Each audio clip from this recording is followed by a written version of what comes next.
Yesterday, they were celebrating the absence of bulldozers. Today, several of the I-69 protesters were behind bars. Fox 7's Kelly Carlisle has more on the arrest and whether the law will help keep protesters from their mission. I-69 protesters nestled in the treetops of Warwick County just south of Highway 68 didn't wake up to the sun this morning, but to a swarm of state troopers.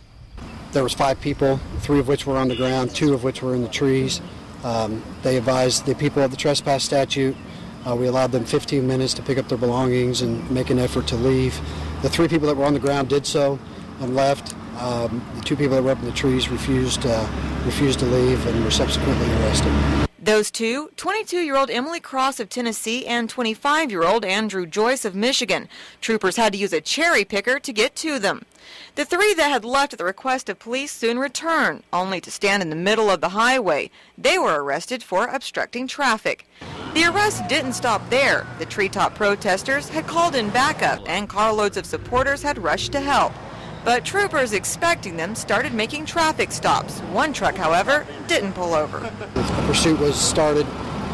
Stop sticks were deployed, successfully deployed just north of the interstate on State Road 57. All 3 people in the truck were charged with resisting arrest. One of them, Chad Frazier, received an additional charge of battery for allegedly spitting in a trooper's face. We knew it was coming. Police say the protesters were arrested without incident, but Tika Johnson, who has been in on the tree sit, isn't so sure. The police were not letting media out there, they were not letting legal observers out there, and they had no medical personnel out there.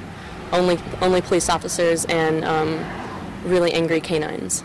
Police and NDOT officials had been monitoring the situation since it began 5 weeks ago, but it wasn't until this morning troopers were given the green light. Protesters, however, say they won't let the incident stop them from their mission of detouring the I-69 project. Johnson says they'll go home, regroup, and go forward. Kelly Carlisle, Fox 7 News. All 8 arrested were lodged in the Warwick County Jail. The protest, which began May 19th, took place on property now owned by NDOT. Anti-Interstate activists said they were happy the protest lasted as long as it did.